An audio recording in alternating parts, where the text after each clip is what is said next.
just want to say I was very knowledgeable about this topic today that we spent with Mr. Donald Graham, the Washington Post. Mm-hmm.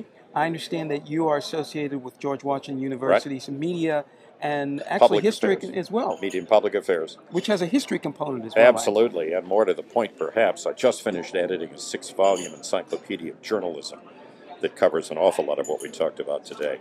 And I've said to some people, if we do it again in 5 years, maybe it'll be 3 volumes instead of 6, depending on what goes on with technology. But a lot of the issues he touched on are things that the folks who contributed entries to that encyclopedia wrote about.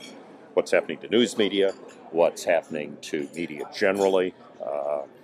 Is an online journalist a real journalist? Mm-hmm. A question that's being posed in the courts as well as in the general field of journalism. Mm-hmm.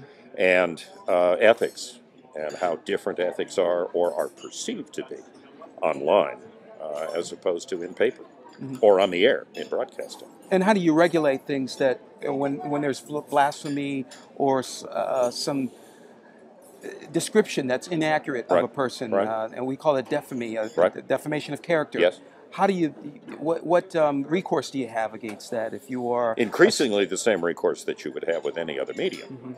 Increasingly the courts, because the courts are looking at a lot of online speech as very much the same as if it were broadcast or print speech. It's available to large audiences, so it's libel, it's not slander. If you say something to the people in this room and you slander somebody, bad enough, especially given who was in this room. That's bad taste. Well, it's bad taste among other things, yes, especially after you have a nice lunch. If you say something, the same thing, about a person, and you do it in broadcasting, you do it in a newspaper, you do it on your blog, you do it in Facebook, you can be very quickly in very serious trouble. And too many people, and particularly the students I deal with all the time, assume that what they do on a blog or what happens in Facebook doesn't have the same impact as appearing on the Washington Post, as Graham was talking about today, or appearing on Channel 4. Yes, it does. And in fact, it can go a whole lot further. It can be picked up on the other side of the world. But if it's anonymous, it seems like it would be difficult to punish a person it's if amazing. It's got a pseudonym that they're working under. But under. it's amazing how the geeks, I have to call them that as an analog guy. Sure. Affectionately. It's amazing how they can figure out who thought he or she was anonymous is in fact not. They can trace them back.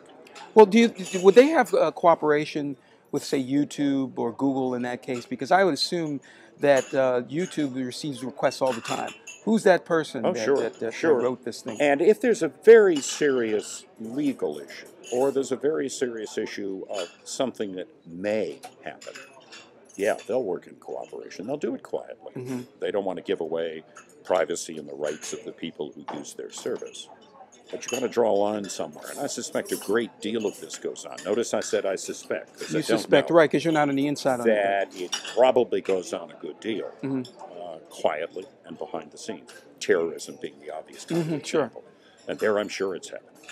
I hope it's happening. Yes, in fact, I remember hearing once that if you confess a sin to, say, traditional Catholic priests, so you say, I murdered someone or something, I mean, they have an oath that says they're supposed to protect. Correct. But then there's a certain other ethics aspect that overrides that, where you have a community concern. Yes, when you talk about a religious leader, or you talk about a lawyer, you talk about a spouse, the law looks at that in a very specific way. And it's hard to break those relationships unless you're looking at something imminent and dangerous, and particularly something that might affect a whole lot of people instead of just one or two people. So it's in the public's welfare and best interest to protect against an imminent threat. Absolutely. Even if, in fact, it is just a threat. Absolutely. So